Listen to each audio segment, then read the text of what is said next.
Marcell Jacobs. Marcell Jacobs. Just not good enough. He is struggling. What's going on with Lamont Marcell Jacobs right now? You know, the life is almost of the time is not so good. Italy's Marcell Jacobs is the reigning Olympic champion in the 100-meter dash, but he's actually a bit different than any other Olympic champion that we have ever seen in the event. Since 2021, Jacobs has struggled with injuries and a lot of setbacks that have essentially prevented him from replicating that glory he experienced in Tokyo.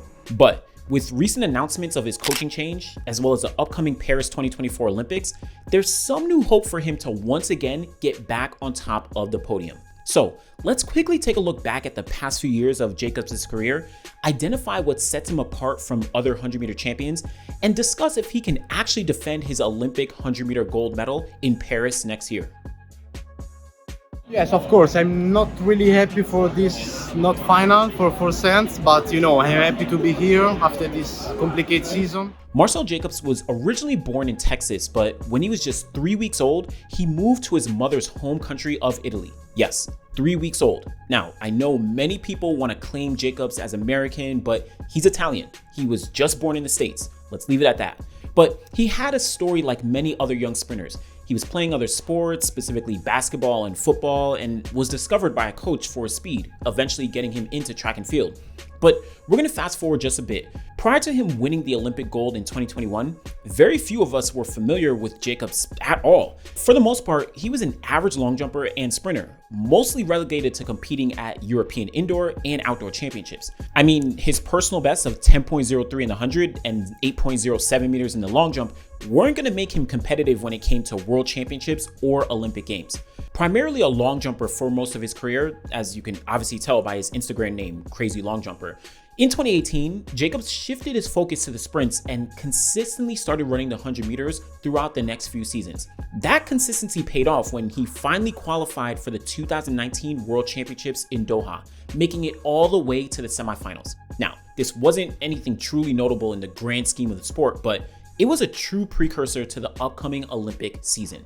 At the top of 2021, Jacobs won the 60-meter dash at the European Indoor Championships in 6.47 seconds, moving him to number 20 all-time indoors. So clearly that move to focus on the sprints in 2018 was really paying off, but he would truly shine outdoors. He drastically improved his 100-meter best from 9.95 to 9.94 to 9.84 and eventually 9.80 seconds. That final personal best led to him winning the 100-meter gold medal at the Tokyo Olympic Games. Now, we know the Olympics is viewed as the pinnacle of success in track and field, and winning a gold in any event is a feat few in history have ever accomplished, let alone in the 100-meter dash, the most high-profile event in the sport. So few would expect a relatively unknown athlete who was barely able to break 10 seconds just a few years ago to come up and win the gold medal the way that Jacobs did.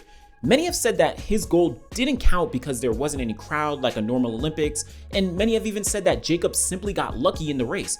But there's actually a few key factors that opened the door for anyone, including Jacobs, to simply take advantage of the opportunity and execute on the day that it mattered most. First off, this was the first Olympic 100-meter final in the post-Usain Bolt era.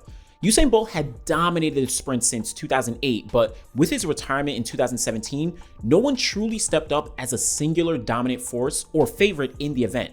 Now, along with that was Justin Gatlin's retirement. Gatlin got injured at the Olympic trials and failed to make the USA team, leading to his retirement. And you can argue that Gatlin was the most consistent sprinter behind Bolt since about 2013. Now third, the reigning world champion Christian Coleman was out due to a whereabouts violation, so that removed one of the top 100-meter sprinters in the field. Fourth, Trayvon Bromell, who was the world leader at the time, didn't qualify for the Olympic final, again, removing one of the top sprinters in the field. Finally, Zarnell Hughes, who was also one of the top names and really looking good that year, false started in the final.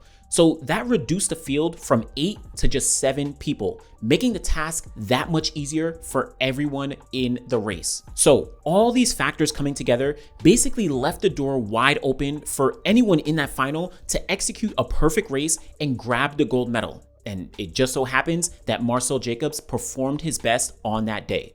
But since then, it's been a complete roller coaster ride for Jacobs. In 2022, he kicked off the season indoors, winning the World Indoor Gold by just a hair over Christian Coleman, essentially keeping the momentum going from his 2021 Olympic season. But outdoors, he got hit with injuries, leading to a bare bones 100-meter season, only running in Italy throughout the early parts and then ultimately pulling out of the 100-meter semifinals at the World Championships. He did later win the European Championships though, but of course against a significantly watered down field, with all due respect to everyone in that race. This started to raise criticisms, including from myself, that Jacobs was essentially scared to compete against the best in the world, and he just wanted to keep his record going of never losing at a championship final. But 2023 turned out to be even tougher, where he finished second place in the 60-meter dash at the European Indoor Championships. Outdoors, he was scheduled to run a bunch of races, including the Diamond Leagues in Rome, Rabat, and Paris. But more importantly, him and Fred Kerley started going back and forth and basically set the track world on fire with all their trash talk online, which built up even more anticipation for all these races, which they would both be racing at. But ultimately, Jacobs would start to pull out of the races, and while Kerley was winning, he was sitting on the sidelines just recovering from his injury. Now, Jacobs ultimately did make it to the Paris Diamond League, but only finished 7th place, again, still dealing with injury. And finally, a few weeks later at the World Championships in Budapest, though he made it to the semifinals, he was unable to advance to the 100-meter final. Yes, of course. I'm not really happy for this not final for cents, but I'm happy to be here after this complicated season. But yes, I'm better. The race going better than yesterday. Much better feeling. If I compete again tomorrow, is better again. But the 100 finished today. But I'm happy to be here. But as a consolidation, Italy did win a silver medal in the 4x1, where Jacobs ran the second leg. I mean, consolidation, they really put it together to get that silver medal. But let's circle back to the 2022 World Championships. When Jacobs dropped out of the semis, ultimately not winning a gold medal in Eugene, that was actually a historic move that made him stand out relative to any other Olympic champion. Let me explain. Since the first World Championships were held in 1983, every 100-meter Olympic champion on the men's side has also won 100-meter gold at an adjacent World Championships. What does that look like? Well, Carl Lewis won Olympic gold in 1984 and 1988, but also won Worlds in 1983, 1987, and 1991. Linford Christie of Great Britain was the Olympic champion in 1992 and then won the World Championship title in 1993. Donovan Bailey of Canada, Olympic champion in 1996 and World champion in 1995. Maurice Green, Olympic champion in 2000, World champion in 1999, and also 1997. Justin Gatlin, Olympic champion in 2004, World champion in 2005. And of course, Usain Bolt, Olympic champion in 2008, 2012, and 2016, World champion 2009, 2013, and 2015. All Olympic champions, all adjacent world champions, either the year before or the year after their Olympic win. So Jacobs stands alone with his Olympic gold medal and failure to win either in Doha 2019 or Eugene 2022. Now, to be clear, this doesn't diminish his Olympic win in any way, but it does highlight the points made earlier regarding all the variables that led to a completely wide open Olympic final in Tokyo. But Jacobs is not done. As we now enter the 2024 Olympic year, with the games being held in Paris, Jacobs recently announced that he's leaving his longtime coach in Italy, Paolo Camasi, and he'll be moving to Florida to train with Raina Ryder. This was kind of a surprise considering Camasi has coached Jacobs since about 2015, but it's possible that with Paris on the horizon and all the setbacks he's been dealing with, Jacobs wanted a change to really ensure that he is 100% ready. I will note that Jacobs is of course a Puma athlete right now, and he's moving to Raina Ryder, who is a Puma coach. And I know many people are not very familiar with Raina Ryder, but he has coached some of the top athletes in the world. He currently works with names like Trayvon Bromell, Hakeem Sani Brown, and Shania Collins. But he's previously coached names like Andre DeGrasse, Marvin Bracey Williams, Christian Taylor, Tiana Madison, Daphne Shippers, Nia Ali, Omar McLeod, among a plethora of other top athletes. It'll be interesting to see how Jacobs transitions into this new environment, especially as we lead into Paris.